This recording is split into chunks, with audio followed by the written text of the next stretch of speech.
Non, Twitch n'est pas l'onomatopée d'un dialecte local du sud de la Moldavie pour traduire Atchoum, mais d'une plateforme de visionnage de l'Internet pour les fans de jeux vidéo.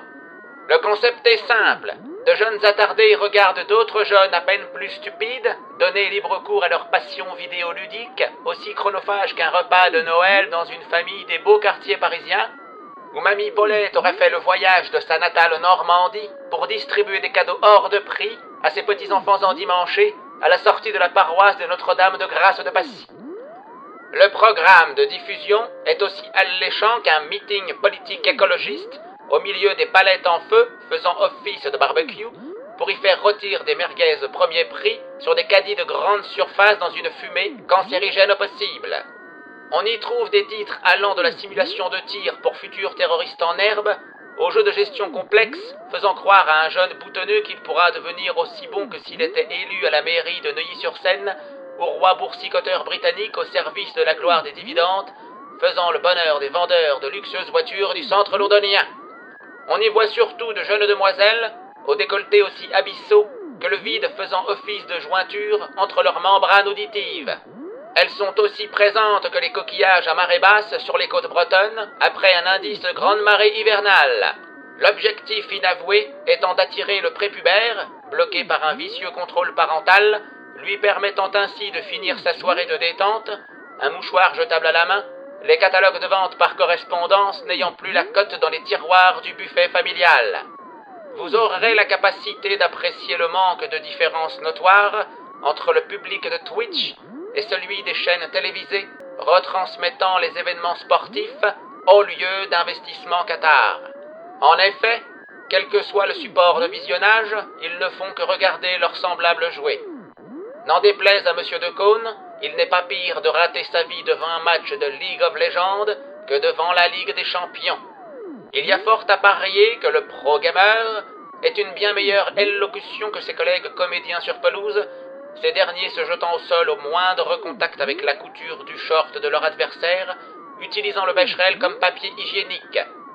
Leur seul point commun est la toute relative qualité de leur esthétisme capillaire. D'après nos recherches, le cliquiste, à ne pas confondre avec le sport préféré des toxicomanes aimant la danseuse sans sel, court bien moins vite qu'un athlète de haut niveau. Mais il a l'avantage de savoir lire et écrire, et de savoir qu'un pongiste n'est pas un ingénieur de chez Spontex. L'autre particularité de Twitch est de pouvoir converser avec les autres personnes visionnant le programme via une fenêtre de discussion textuelle appelée chat. Cela permet de rencontrer, de débattre ou d'échanger tout un tas d'informations cruciales telles que « t'es qu'un gros noob »,« t'as misclick bâtard » ou « c'est aussi passionnant de jouer à ça que de regarder un ouvrier du bâtiment quinquagénaire monter un mur de parpaing en slow motion 4K ». Comme dans les partis politiques en mal de trésorerie suite à un dépassement de budget de campagne, l'appel au don est omniprésent. Il est appelé ainsi par la communauté, car faire la manche ou demander l'aumône, étant bien au chaud devant une machine électronique à 2 millions d'anciens francs, pourrait être mal interprété par les donateurs en mal de reconnaissance numérique.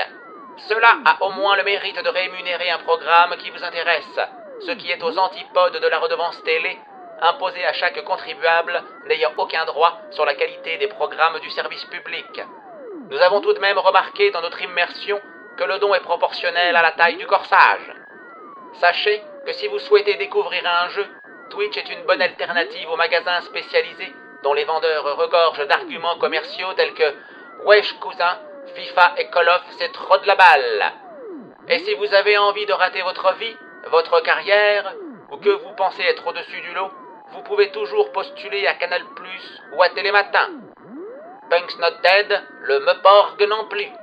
Mais n'oubliez pas, en chaque joueur sommeille un zoophile, tueur de masse, sataniste, mangeur d'enfants, mais ayant l'avantage de passer sa vie à mourir virtuellement et de recommencer sans jamais abandonner, dans le seul but d'arriver au bout du voyage, avant d'en recommencer un autre.